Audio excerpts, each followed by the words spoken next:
Hello YouTube. I decided to go ahead and do a quick update to my review of my 2015 Ford F-150 with a 2.7 liter EcoBoost, and this is a Supercab. This is not the extended cab. As I mentioned in my earlier review, not a big fan of the four-door trucks, as you do go ahead and lose the full-size bed that we get with this Supercab. It still offers plenty of space for 5 adults in the back.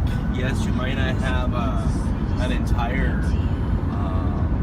2.5-3 feet of leg room like the four-door F-150 does, but there's plenty of leg room for anyone to sit back there for even a long trip. So the reason I decided to do this is because I wanted to show people how comfortable this cabin actually is.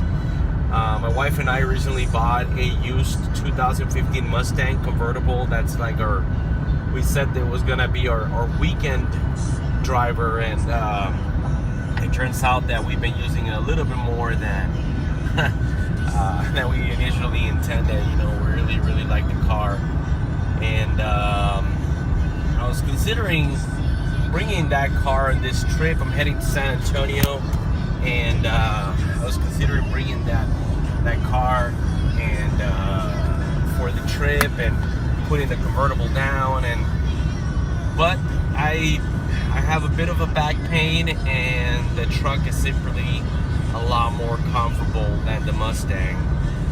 In terms of fuel economy, well, the truck does a pretty good job. As you can see there, it is providing me about 23 miles to the gallon. That actually fluctuates up and down.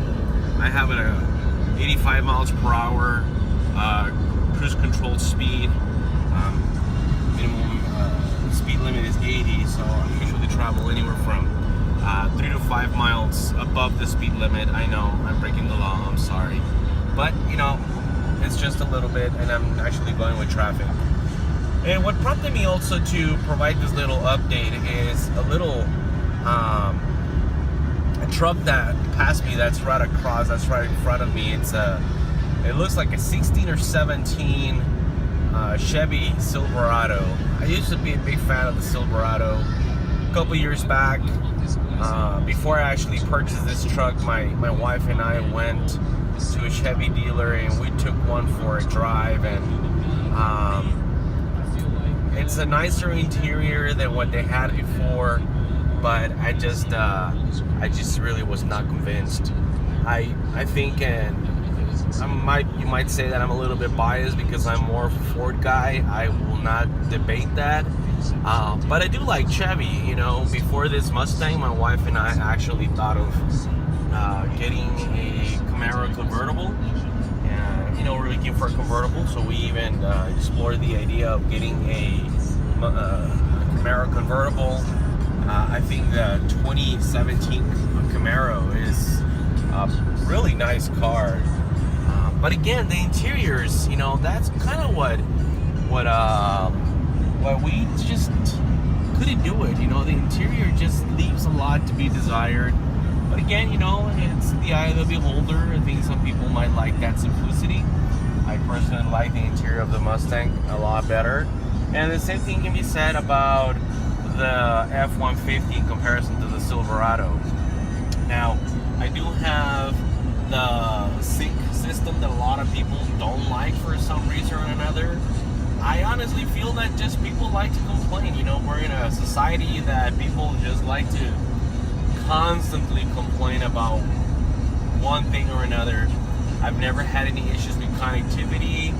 I have a couple of cell phones paired up, my wife's, mine, our kids, and whenever they get in the vehicle, they pair it up right away. They want us to listen to their music. So we've never had an issue with connectivity. I don't understand why people have that issue. We all have different brands of phones. We have iPhones, we have Androids, and we've never really had an issue. In terms of the touchscreen, I find it, as a matter of fact, I like the way the new updated for 2016 and 17's the Sync infotainment system looks, with like a light blue and white screen.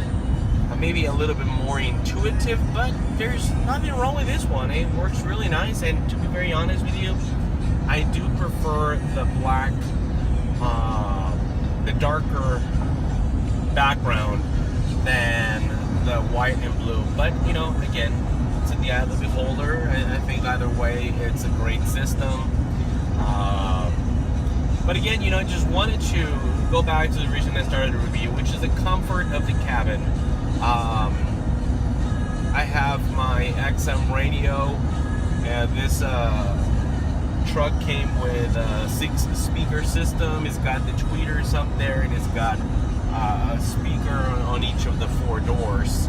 Well, suicide doors in the back, and it sounds really good. It's very clear. It's very loud.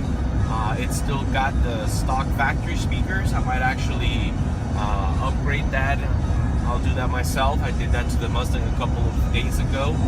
It was a pretty simple process. It's just it's a matter of finding a video on YouTube, and they don't teach you how to do it.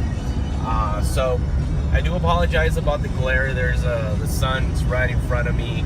I have the visor down, and we are about to cross the Sierra Blanca mountains, and it's pretty nice. You know, it's about a 6.5-7 hour drive from El Paso to San Antonio, and I want to say the first several hours, the first 3-4 hours from El Paso to San Antonio or to Austin, if you're heading in that same direction of I-10, it tends to be kind of boring, but this is one of the highlights of that first half of the trip, which is when you go through the Sierra Blanca mountains. They are pretty nice. I wanted to leave the home a little earlier. I prefer to travel early in the morning, and this morning I didn't do my 3-mile run, and decided to, you know, just come straight and get in the truck and start driving. But during the winter, where the sun comes out a little bit later, this scene that you're seeing right now, it looks real nice when you catch the sun right at the right time. I've had that experience a few times, and it's the colors that reflect off the mountains. It's pretty spectacular. So anyway, you know, going back to the comfort of the cabin, I do have, you know, the truck came with the electric seats, you know, and the seats are very, very comfortable, and it offers back support, and you can tilt the seat up, down, bolster the front and bolster the back. I mean, it's really comfortable. Again, just wanted to show you the mileage per gallon that I'm getting.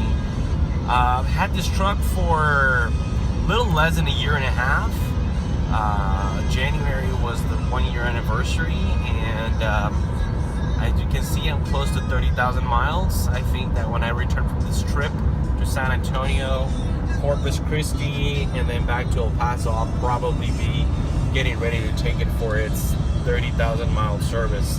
I just love this truck. You know, when we were looking for maybe getting a convertible, and at one point we actually explored the possibility of just trading her in, you know, and I just couldn't do it.